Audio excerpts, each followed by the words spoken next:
Feng Shui, Techniques of Prosperity and Harmony in Your Life. Written by Kim Chow. Narrated by Scott Clem. Table of Contents. Introduction.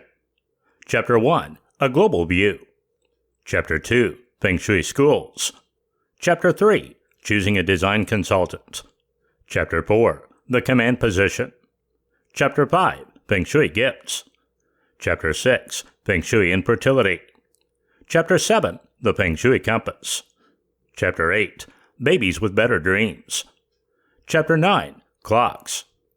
Chapter 10, Personality and Elements. Chapter 11, Feng Shui Buddha. Chapter 12, Crossing the T. Chapter 13, Your Kua Number. Chapter 14, Feng Shui and Being Rich. Introduction. The art and power of Feng Shui reaches beyond our comprehension. For some, it may be a simple way to design their home.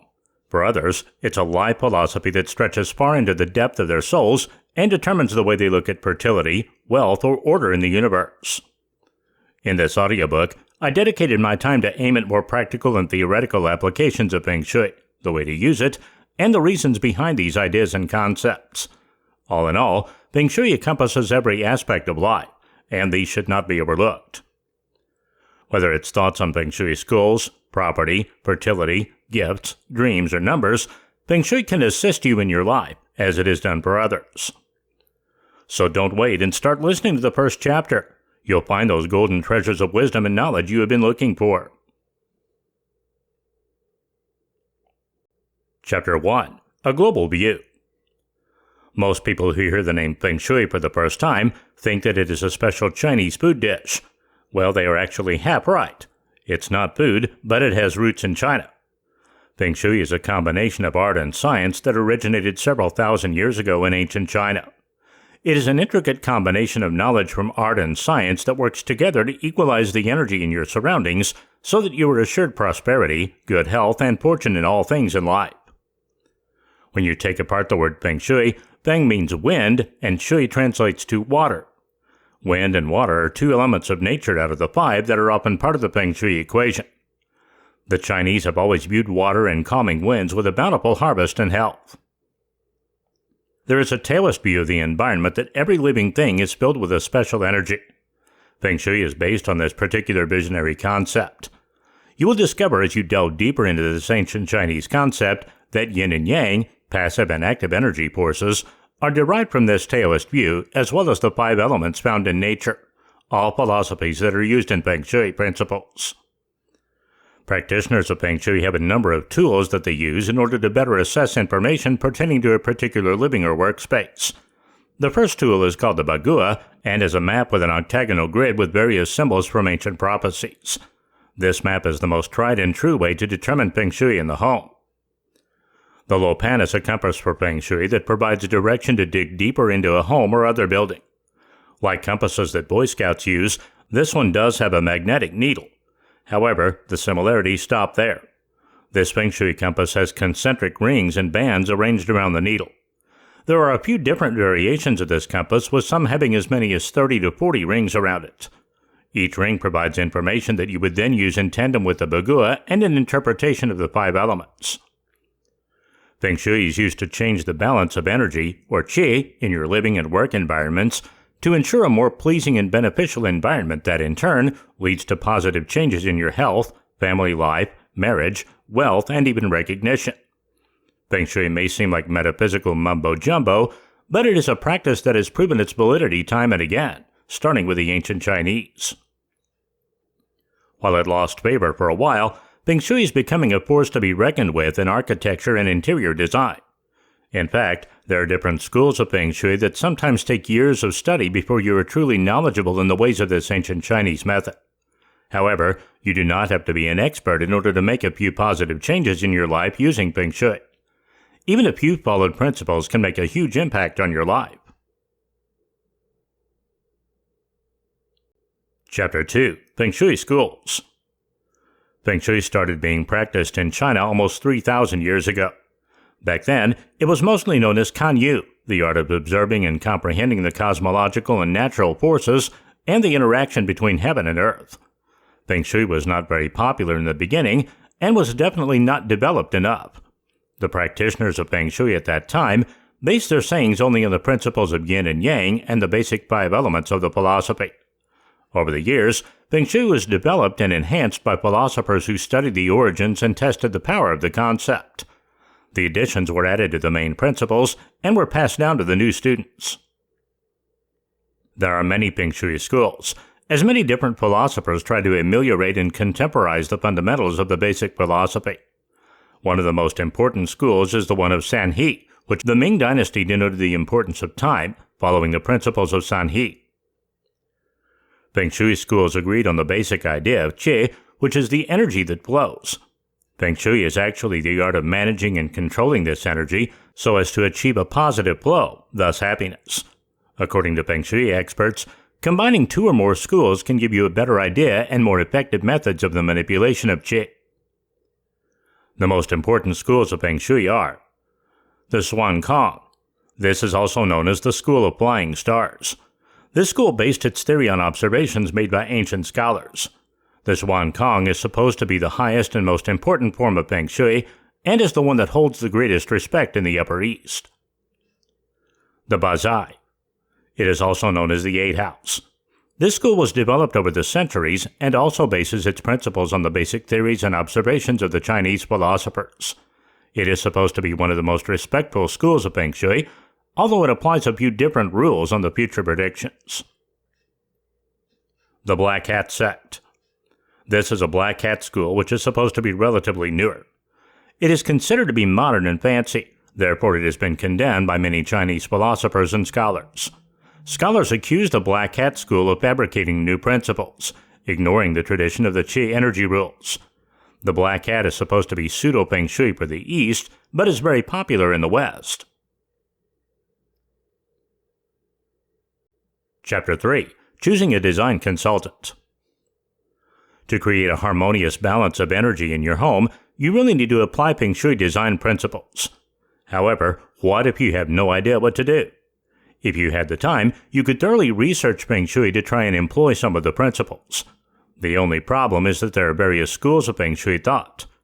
How do you know exactly what you are doing? The answer is that you might not know. That is why hiring a Feng Shui consultant can be a smart move on your part. Keep in mind that there are no official Feng Shui qualifications or certifications that are recognized. There are, however, many places that offer Feng Shui courses. But because there are a few schools of thought in terms of Feng Shui, it is difficult to come up with a universal type of certification program in this ancient Chinese practice. It is important to note that many interior designers and even architects have attended Feng Shui classes to better understand how to employ its principles. Just because someone does not have a certification in Feng Shui does not mean that they do not know what they are talking about. However, because you cannot simply look at a resume for a special certification in the practice, you will have to rely on other methods to help you choose a Feng Shui design consultant. The first line of defense in any situation is referrals. If you can, get a recommendation by word of mouth from a trusted friend, family member, or coworker. Otherwise, hit the yellow pages in your area for design consultants and start asking whether or not they use Feng Shui techniques in their work. For those that do practice it, be sure that you ultimately speak with a design consultant themselves rather than a trained underling. You want to interview the person who does the actual work. Feng Shui is an important design practice which can be thoroughly misinterpreted by consultants who have never used it before. Therefore, don't be shy about grilling the consultant with a variety of questions and opinions. If they are patient with you and willing to explain any hard-to-understand Feng Shui principles, then they are worth a second look of your time. Otherwise, there are others who are eager for your business. Here are a few questions you can ask to help you weed through the clutter of design consultants. 1. Are you a member of the Feng Shui Society? Did you achieve accreditation through any of their training programs? A consultant who has gone through classes and even certification is preferable to someone who has not taken an accredited class. 2. How did you get into Feng Shui and where did you train? How long have you been practicing Feng Shui? With these particular questions, you will discover that some consultants have gone through training programs through a particular school. Others may have trained as an apprentice of Feng Shui principles, while others may only have self-guided hands-on experience, perhaps through a mentor. Both scenarios are valid. Remember, someone with practical experience rather than more focused training through a program can still understand and help you with Feng Shui. 3. Do you specialize in certain Feng Shui training, such as the design of homes, gardens, offices, clinics, hotels, or even schools? 4. Which school of Feng Shui thought do you practice the most? There is no right or wrong answers with this one. The questions just offer up a better understanding on how they think. 5. What are your rates, and do you provide any type of written report which outlines and maps your entire home in Feng Shui terms? There are plenty more questions you could ask a potential consultant, but these are enough to get you started. You'll be glad that you chose a professional to help you achieve a positive qi throughout your home. Chapter 4. The Command Position. In home decor, which two pieces of furniture dominate in a bedroom and home office? It is the bed and desk, of course. The bed and desk would be considered the primary pieces of furniture, and as such, should be in the command position, according to Feng Shui principles. Do you know what the command position is? Basically, you position yourself in the farthest side of the room that is not directly in front of the door. The best command position is the farthest crossways from the door that leads in and out of the room. Why is the command position so important, you might wonder? In Feng Shui, positive energy flow is paramount. Therefore, in the command position, you are able to take advantage of the positive qi that enters into the room and flows through it without being overwhelmed all at one time. The optimal command position is one where you have a firm wall directly behind you, which serves as an additional support. Besides, being in the command position against a wall will show that you basically lead the space and are facing life head-on in all the ways that matter. You should be able to see the door from where you work and sleep. Otherwise, in Feng Shui, these situations mean that you just might become caught unaware by life and bury your head in the sand about certain issues. A bed or desk with a direct line to the door just opens you up to a bombardment of qi which can contribute to a bad temper, stress, health issues, and more.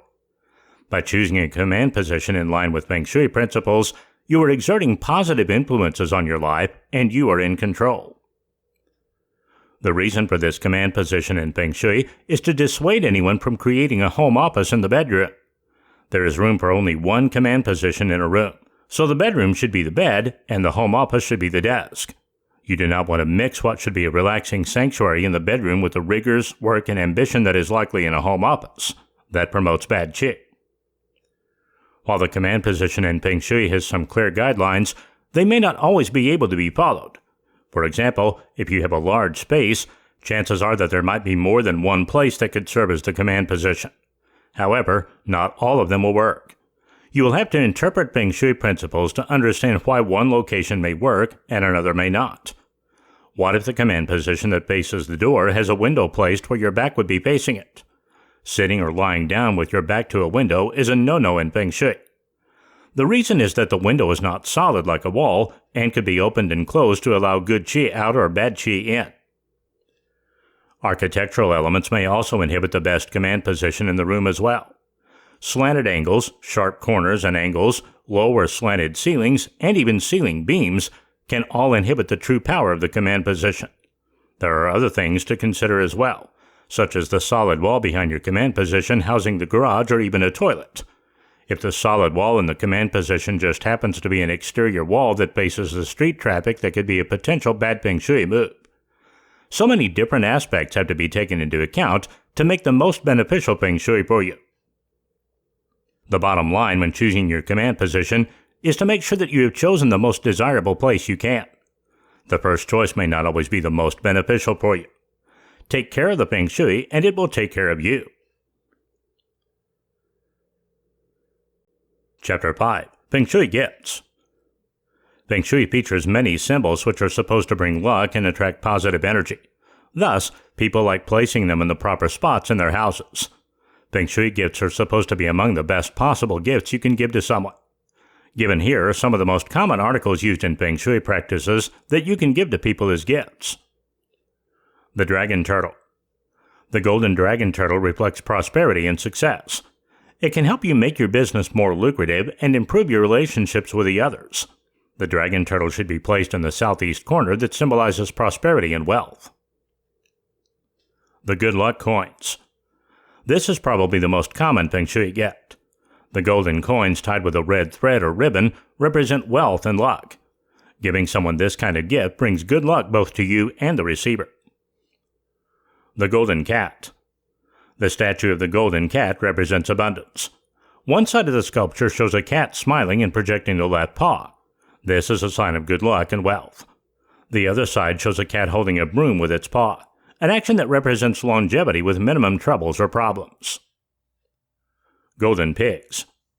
This object is supposed to be bought and gifted in pairs. They bring happiness and prosperity to the house and people. They are also a symbol of reliability and honesty, and are an ideal gift in the case of a new house. Bells. You can gift someone bells that they can place outside the house, on the door in the case where the door faces north or west. Bells are a symbol of good news, and they are known to bring prosperity. The 3-star gods.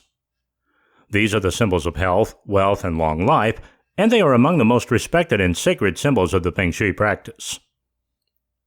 Plants. Indoor plants should be placed in the southeast corner of the house to improve wealth and prosperity. Round-leaved plants are preferred, as Feng Shui considers sharp edges to bring negative energy. Wealth bucket. The bucket filled with coins should be placed in the northwest corner of the living or working space, but it should not be on display, but rather placed in a drawer.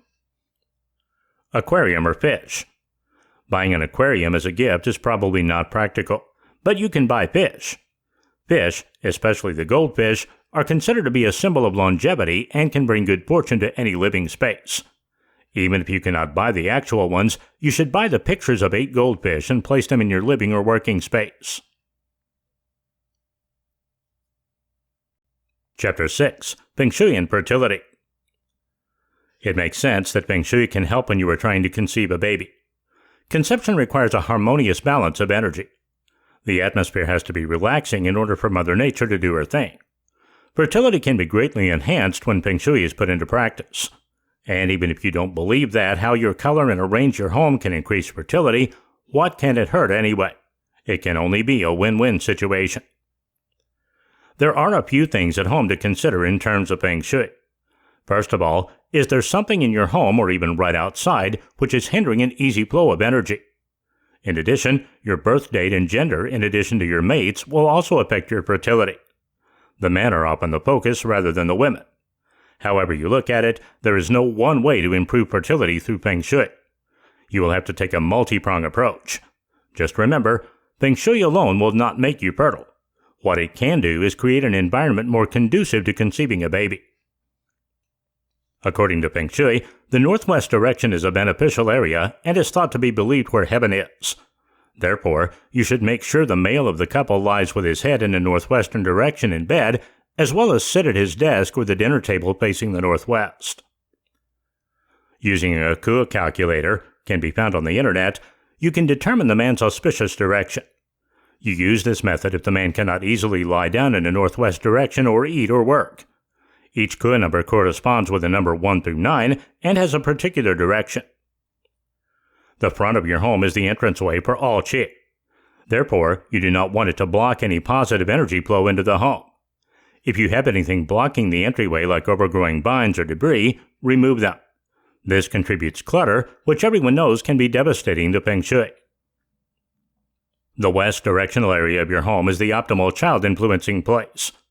Therefore, you want to take great pains in removing clutter and avoid bright lights. Earthy Mother Nature type of things would work great in the west area of the home, as they spur on feelings of mothering and family. Do everything right in the bedroom according to Feng Shui. Take out any exercise equipment and even the television. They cause distractions and negative energy can build up. Use only romantic implements such as a pair of candles and essential oils. Making an area conducive to romance is important to spur on fertility. Employing special symbols throughout the home is thought to enhance fertility. Place something red at each bedside like lanterns or even candles. A piece of hollow bamboo placed in the north area of the room will bring quick conception too. There are many Feng Shui solutions out there, so choose wisely from this list. And remember, there are other options in terms of Feng Shui. The use of colors is important, as are decorative objects and talisman. Of course, there is no one true Feng Shui course of action that can guarantee fertility, but there is nothing that says you cannot stack the odds in your favor for it. As opposed to the basic principles of modern medicine and the Western thoughts, Feng Shui emphasizes the role of father in his ability to seed properly. The father is supposed to feature the very much needed descendants luck, which is a kind of personal Feng Shui. Here are a few basics you need to apply both inside and outside the house so as to achieve what you desire in your family life. Plant a tree outside, especially a fruit tree, which is synonymous with fertility. You should take care of the tree, but make sure that it doesn't block your front door. You should remove anything that is close to the main entrance. Anything that might be blocking the door can prove to be a negative factor in your efforts to succeed. The front door is supposed to be the entrance of good energy, therefore there should be nothing blocking it. Keep the interior part of the house clean and calm. Try to remodel the house so that it makes you feel calmer and more relaxed, allowing energy to flow. If you have any sharp angled objects, remove them from the front door. Do not have anything close to the door of the house that can harm or damage the positive qi that enters. If you have plants, take good care of them, and if something dies, remove it right away. Clutter-free environments are supposed to be more balanced places. Chapter 7. The Feng Shui Compass. One of the most important tools in the Feng Shui arsenal is the Feng Shui Compass, also known as the Lo Pan. The Lo Pan does several things which help you in the design process. For instance, the Feng Shui Compass helps you access more in-depth information about a building or site location. The compass will help you identify the best parts, as well as the more unfavorable parts. The Lo Pan also helps interpret particular areas of a building or location in relation to how it interweaves into specific areas in your own life. In addition, the Feng Shui Compass helps you ferret out which of the 5 elements rings true and fits into your life and home environment for an overall favorable outlook and positive qi. When looking at the compass, you will notice the different bands of concentric rings which are set around a magnetic needle, much like a traditional compass. This Feng Shui compass can have as many as 40 or more rings of information. The traditional name of this compass, Lo Pan, can be loosely translated into everything for Lo and Bo for Pan. This interpretation of Lo Pan can mean that the compass is a receptacle for mysteries in the universe, which is essentially your own world like your home, office, or land area. For the most part, the Lo Pan has a square base and is usually a red color. And in interpretation of the color red in Feng Shui colors, it represents good fortune or a favorable outcome. Red also symbolizes protection, and in fact helps keep the energy around the compass from becoming clouded with negative energy. In terms of how you read the Feng Shui compass, you will want your first reading to be done while you are inside your home while looking out. Start by positioning yourself inside your main entryway facing the main door to the outdoors. You will want to take several readings from the Lo Pan, as there will be some electromagnetic interference. Next, move away from the main door or toward it, taking another reading from both inside the house as well as outside the home with your back facing the main entryway. Compare the readings from the Feng Shui compass from both areas to look for minor deviations. The presence of metal, either on you or in the form of jewelry or around the entry, think hardware, could affect the readings. The average reading from your Feng Shui compass as you are facing the door is needed so that you know which way your home faces. This will help later in determining where your particular life centers are in the home. Plus, this reading will help with your home's floor plan and in locating the true heart of your home. The next step is outlining your Feng Shui energy map, also known as the Bagua. This map uses the readings from the Lo Pan in order to delineate which of the 5 elements applies to each life center. In addition, the colors, textures, and other decorative components are determined so that the life centers will be reflected in a positive light. For example, if you have determined through the Feng Shui compass and Bagua that the family areas lie in the north part of your home, then it would be known that components of the water element should be used in the space for optimal results. This could mean employing the color blue with some accompanying colors from the earth or wood elements. Basically, each tool of Feng Shui interconnects with one another to create various design concepts which would be most beneficial to your home and environment. While you could have some good Feng Shui without one of the tools, it is not advised to try. The Lo Pan is a great step in the right Feng Shui direction for overall positive qi in your home and environment. Chapter 8. Babies with Better Dreams. Babies can benefit from Feng Shui too. A pregnant woman in ancient Chinese cultures was considered to be lucky and brought much joy to a home. And once the baby has come home, it is an auspicious occasion indeed. The Chinese consider it bad karma, however, if you prepare a baby's bedroom or nursery too early, as it might invite harm from some of their gods. Therefore, the expecting parents typically wait until a few weeks before the birth to ready the baby's room. Using Feng Shui techniques will ease the adjustment of the baby into its new world.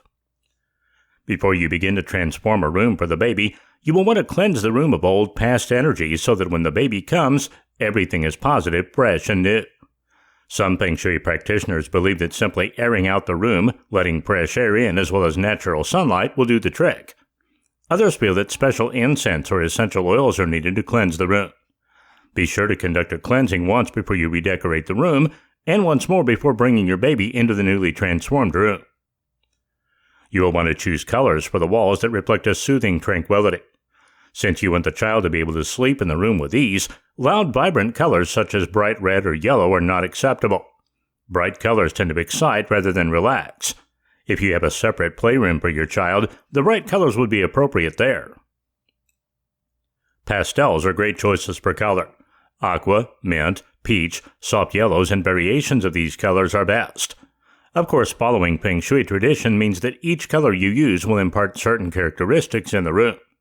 For example, if the baby's room falls within the direction that represents the wood element, you will want to use green colors as they signify new life and good health. Some contrasting colors that would pair well with the wood element come from the water element. These complementary colors can include varying shades of blue. Do not go overboard on the decorations. Simple white curtains that will let in natural light are best. Be sure to place the crib or bassinet away from the window. Instead, it should be located against the wall away from a straight line to the primary door that opens into the room. You want to avoid a direct line to the door because when energy flows into the room, you want it to circulate throughout the area rather than make a beeline to your child and bombard him or her with an overflow of energy. Place a thriving green plant in the windowsill to maintain a positive energy flow.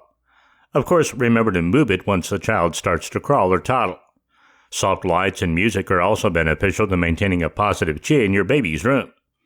Avoid having too many electrical plugged items in the baby's room as they give off harmful electromagnetic fields, which can disrupt a baby's sleep cycles. Do not use any water elements in the room like fountains, as it can drain away health and wealth of the family. Just as you would with your own bedroom, your child's room should be their sanctuary.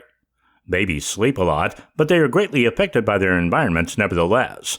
By employing Feng Shui techniques in the baby's room, you are doing all that you can to ensure a positive qi for your baby. After all, just because they are little with no knowledge of Feng Shui doesn't mean that they cannot benefit from a serene, restful environment that creates a harmonious flow of qi. Chapter 9. Clocks. A rumor seems to persist in the land of newbie Feng Shui practitioners that clocks create bad qi and are therefore bad Feng Shui. As with other components of this ancient Chinese practice, there is a right and wrong way to display clocks in your home. Showing off clocks in your home is not bad Feng Shui. We all need clocks to keep us focused on maintaining our schedules. It's a regular part of life. It is important to keep in mind, though, that there are some places in the home where clocks will not interfere with positive qi forces, just as there are some places where having a clock would not be beneficial to maintaining a positive qi. There are some great places in the home where it is considered good Feng Shui to display your clocks. The heart of the home, known as the kitchen, is one positive place to display a clock. After all, cooking sometimes needs to be timed, right? Also, because it is the most used room in the home, it is totally acceptable to have a clock to keep time in there so that all members of the household can keep to schedules. The living room, family room, and home office are all appropriate places to display clocks as well. In other words, some places where you can expect to spend your waking hours are acceptable areas for clocks. It all ties back into needing to know the time so that you can meet your obligations in a timely manner. In addition, having a clock in your child's room and even your own bedroom is a necessity. For kids, having a clock teaches them about what time means and how important it is to wake up on time and meet obligations. Of course, an adult cannot usually live without an alarm clock either. However, there are a few Feng Shui rules when it comes to clocks in the bedroom. If at all possible, use a battery-powered alarm clock for the bedroom as it does not emit EMF fields, unlike the electric alarm clocks. These EMF fields can be detrimental to your health and cause negative qi in your bedroom. If you must have an electric alarm clock, place it as far away from your bedside as possible. The same applies to your child's bedroom as well. According to Feng Shui, you should not hang any large display clocks in your bedroom, much less display several different ones. The bedroom is your sanctuary, a place to relax and unwind. It should be a place where you are only governed by your internal clock rather than a mechanical one. If you are a collector of different kinds of clocks, there are places in the home where a display might be more appropriate. The living room is one such place to hang your special clocks or display them on graduated shelves on the mantel. A large collection might be better served displayed in a prominent hallway. It is also important to note the places where you should not display clocks as well, besides the particular bedroom Feng Shui rules mentioned before. For instance, do not display clocks in the entryway of the home. You do not want a clock to be the first thing that people see when they come to visit. It infers a time limit on the visit. And while clocks are totally acceptable in the living and family rooms, do not display clocks made of metal. It hinders the health and happiness of the family. As you can see, clocks are not evil, nor do they conspire against Feng Shui principles. It is all about how they are displayed. Because time has several connotations, it is important that you are always cognizant in how you choose to use them in the home and still maintain a positive qi. Chapter 10. Personality and Elements. Whether you are on a beginner's path to Feng Shui or have a bit of knowledge and practice under your belt, you rapidly grasp the significance of the features and attributes of each of the 5 elements of Feng Shui. Using the Lo Pan, Feng Shui compass, and the Bagua, 8-directional map, you can assess each of the elements, water, metal, wood, fire, and earth, and determine what colors, textures, and other interpretations of home decor you can employ for a harmonious balance and flow of energy. Breaking down the 5 elements will also help you employ these basic principles into your own life as well. In fact, you can take the most appealing and beneficial principles of each of these elements you employ in your home to create your own personal Feng Shui game plan. Here are a few highlights of each element. 1. The fire element is hot, akin to a bundle of energy just bouncing about to escape.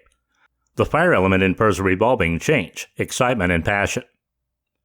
2. The metal element is all about clean lines and living.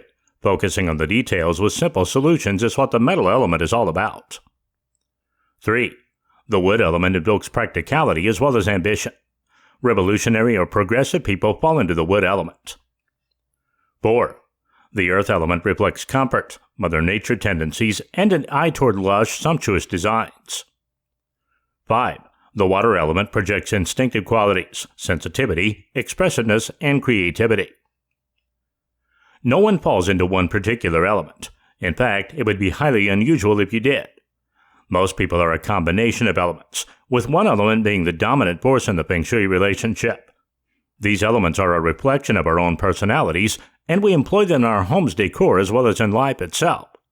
Some of these element personalities are instinctive, while others may need the assistance of Feng Shui tools to identify them. Keep in mind that as you roll through life, your basic elemental styles can and do change, although not often.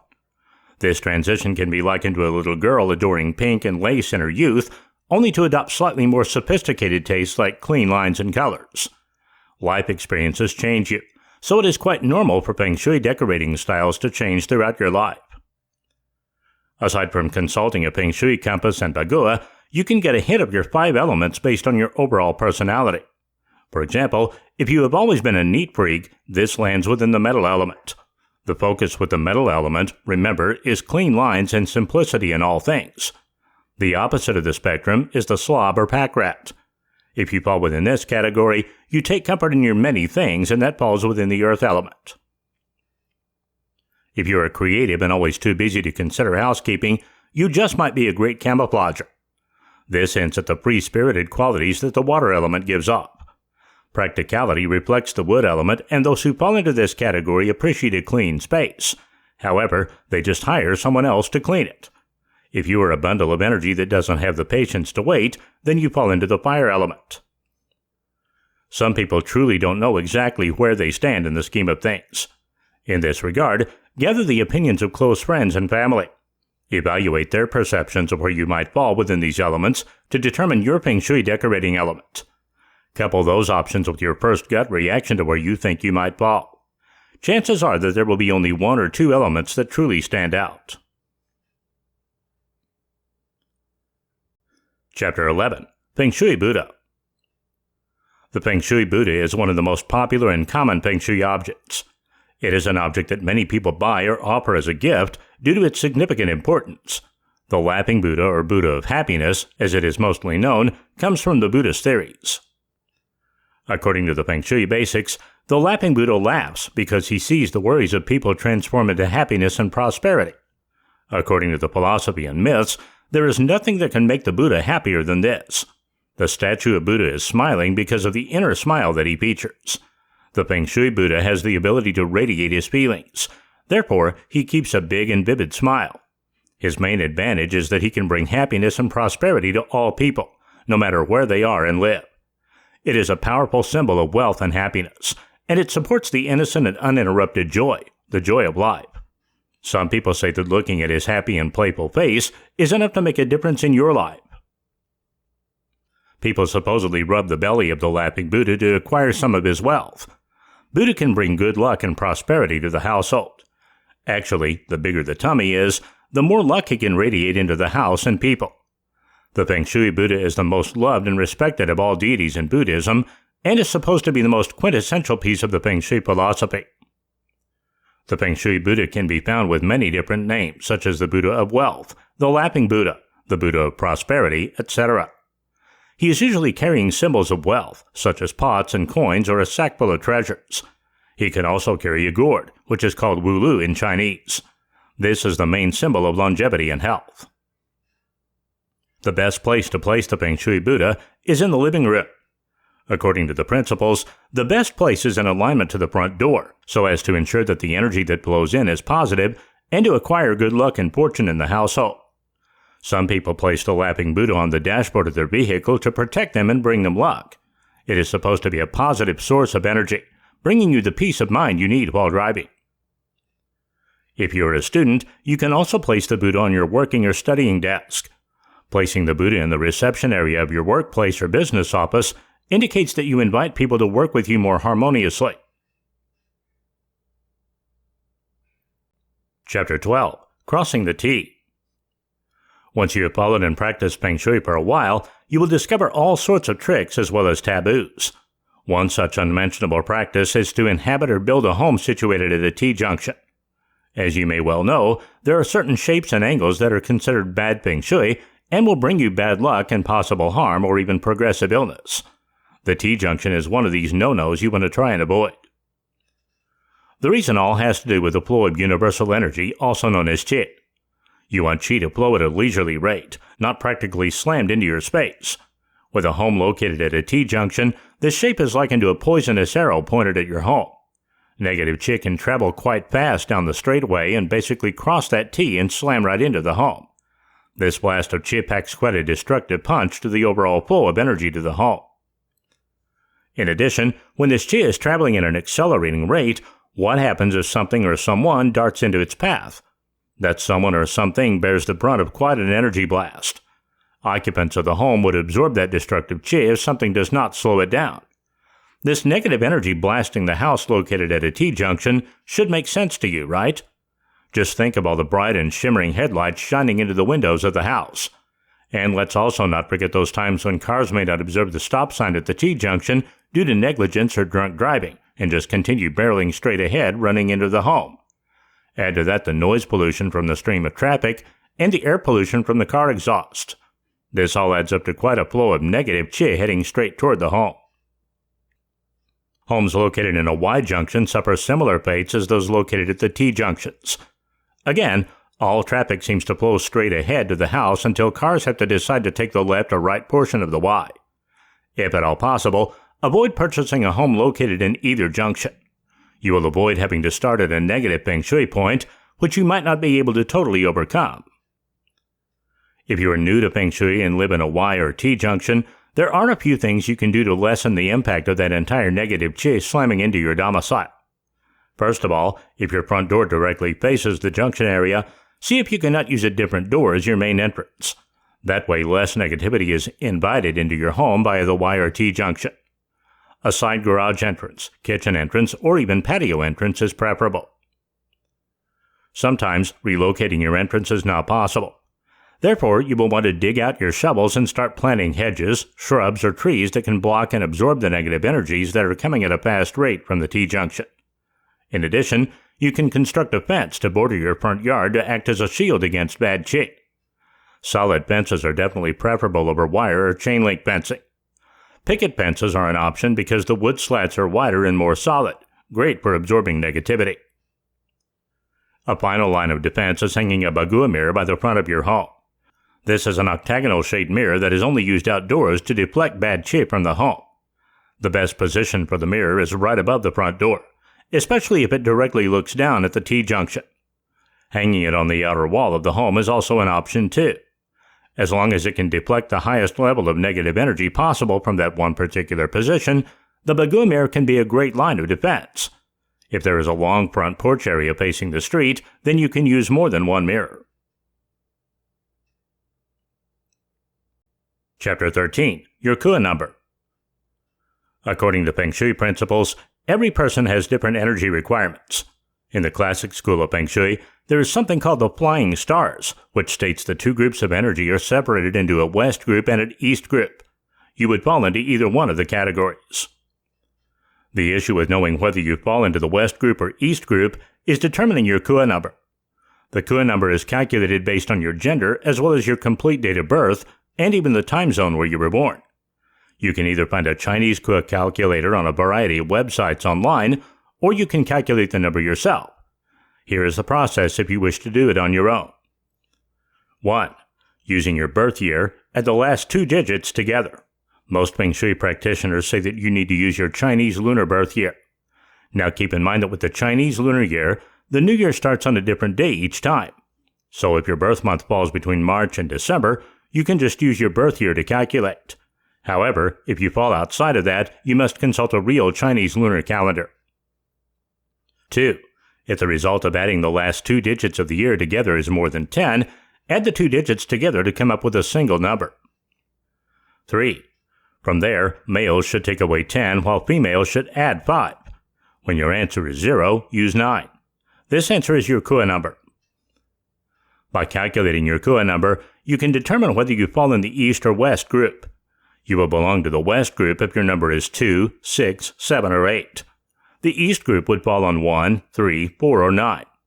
With your Kua number, you can find out the best way to face in your workspace, while you are sleeping, or even your main entryway, so that you will reap the benefits of a positive flow of energy. If you have a Kua number that falls within the east group, you will find that the best 4 directions for you are north, east, south, and southeast. Anytime you have to face something, these are the best directions for optimal energy flow and balance. What happens, though, when each person in your home has a different Kua number and opposing group? The answer is that there are ways to keep things on an even keel. Everyone has several directions in which they draw on to have a harmonious flow of energy. Therefore, you have to find a direction which best benefits the majority of people in the home. In this instance, you should not focus solely on everyone's Kua number, but also on the reading on the bagua as well as the Feng Shui compass. No one tool is the end-all to end-all in Feng Shui. Rather, you must use the positives from all of these tools in order to create a pleasing space for everyone in the home. Before referring to your Kua number or any other tool in the Feng Shui arsenal, there are a few things you can do first. Tackling clutter is the number 1 priority before employing any tools to find the best directions and auspicious areas in your home. Clutter is negative energy, and once it is cleaned up, you just might find that you don't have to compromise on other things after all. The lesson within this lesson is not to focus all your energies on any one Feng Shui tool, like your Kua number. Chapter 14. Feng Shui and Being Rich. Will Feng Shui make you rich? Feng Shui principles and beliefs are most applied in order to acquire wealth and prosperity. Let's see some of the most important tips and hints regarding the practice of Feng Shui for wealth. Wealth is governed by the southeast direction, and wood is the element in focus. Before starting everything else, you should apply the basic rule that dominates the Feng Shui tradition and philosophy. The most important step is to perform a space-clearing procedure so you can eliminate the accumulated bad energy. This procedure should take place first before anything else and is supposed to make the rest of the treatments and cures much more effective. Since the dominant direction is the southeast, you should keep the southeast corner of the house very clean and neat. You should also keep it very orderly because it can influence and affect your prosperity. Light in this corner should be as natural as possible, not very bright and not very low. Keeping a light on is also recommended. If you cannot have it on all day long, keep it on as much as possible every day. Place an aquarium in this corner. Water is supposed to complement wood well. Therefore, you need some bright and active fish which can attract or produce positive qi. According to the Feng Shui principles, there should be 9 goldfish there. 8 should be of some bright gold color and the 9th should be black. If you cannot place an aquarium there, you can try to place a small fountain or something that can add water. If nothing of that kind is easy, then try with a painting or some sculpture. Use the sculpture of a dragon turtle. It is a very powerful symbol for Feng Shui and is supposed to reflect prosperity and success. You should place it in the north part of the house. Use candles so you can energize and enhance the abilities of wood. Brown, green, or earth-colored candles are supposed to be excellent sources of serenity and energy. The southeast sector should feature plants with round leaves, as they are considered to bring better qi to the house and space. The southeast corner should also feature some of the basic symbols of prosperity, such as a Buddha sculpture or Chinese coins. Faceted crystals are also known to increase the levels of positive energy in the house. If you use a computer for work, you should hang 3 coins from it, using a red cloth or ribbon. You should also place the sculpture of the famous Chinese dragon in the southeast corner, as it is a very powerful wealth enhancer and attractor of positive energy. This has been Feng Shui, Techniques of Prosperity and Harmony in Your Life. Written by Kim Chow. Narrated by Scott Clem. Copyright 2017 by Kim Chow. Production copyright 2017 by Kim Chow.